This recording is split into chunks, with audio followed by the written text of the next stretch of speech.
the reason why we always call for sanctions against General Museveni and his officials, and why we celebrate whenever those sanctions are implemented, can only be summarized in one word: impunity. We live in a country where the regime has effectively captured, undermined, and destroyed all mechanisms that can hold officials accountable. They are no longer accountable to anybody for as long as someone is connected to the regime. No one can hold them accountable for their wrongdoing. I mean, let's take an example of Anita Among, the Speaker of Parliament. She embezzles billions of taxpayers' money, and evidence is actually presented to the public, but nobody can do anything. Instead of calling her to account, General Museveni comes out to defend her, to protect her, and to support her. Instead of going after her, the law enforcement agencies instead go after every and any whistleblower that dares to speak out against her corruption, to the extent that some have actually run out of the country and some are in hiding. That is impunity. You all remember the students that tried to protest against the theft of the iron sheets that were meant for Karamoja. Many of them spent months in prison, while those that were involved in this grand theft were either rewarded, and those that were pretentiously held to account were only in prison for a few hours. It's because of impunity that the police will not summon Anita Among for questioning. Because of impunity, the IGG will not investigate her. The DPP will not sanction charges against her. The courts of law will not summon her. The Auditor General has also been bought and silenced by another service award. Any MP that raises or dares to raise the issue is quickly silenced and humiliated on the floor of Parliament by the same Anita Among. That is impunity. She then continues to live large, enjoying her stolen money.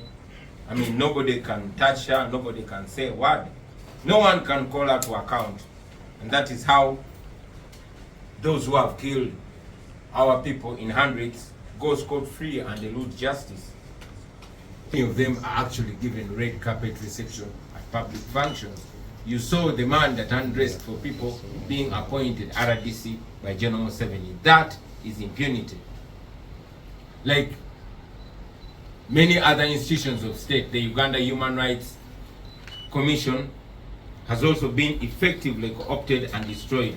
And that's why you can see Wangadia supporting and ridiculing, supporting the abduction and rape and even sodomy of our supporters in CMI detention. That is impunity. You see her mocking the victims of injustice, the victims of torture, the victims of abduction. That is impunity. She even goes as far as trying to silence the victims of abduction and trying to intimidate their families and co-opt them into silence and compromise. That is impunity. So, with the state of affairs, citizens are left with only two options: either to rise up and put an end to this nonsense once and for all, using whatever means are available to them, or to appeal to the international community to take measures including sanctions, which the regime has clearly refused to take against its corrupt and criminal officials. Ladies and gentlemen, travel bans, asset freezes and others, may not put the corrupt and brutal officials in prison, but at least they go far to block them from enjoying with impunity their, or even invest their stolen money, the money they stole from poor Ugandans, in their countries. These countries have their act together. These countries are well governed and they respect the rule of law.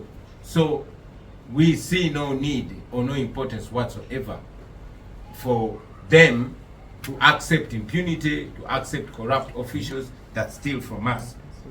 These people deny the regime officials that run away with our money opportunity to enjoy it in their countries. And we really, really appreciate those sanctions. We welcome them. These sanctions reassert the duty of civilized nations, because they should never be seen to sit back as actions against poor people are going on with reckless abandon. These regime officials that have destroyed, underdeveloped and looted their countries because they think they can enjoy life with their families in developed countries, the wealth that they steal from poor Ugandans, at least we have a way forward here.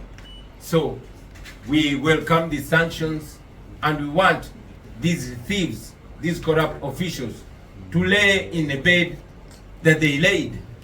They've destroyed their countries, they've messed up Uganda, they've messed up our healthcare system, they've messed our education system, because they get all their healthcare from abroad, and indeed they die from abroad. They've messed up our country, and they want to enjoy the countries that are well governed at the cost of the poor people. So we are happy that these sanctions have been slapped on those officials, and we want more sanctions on General Museveni, his son, and all his officials that he uses to crack down on the rights of the people. They should go to Ugandan hospitals. They should have their children go to Ugandan schools.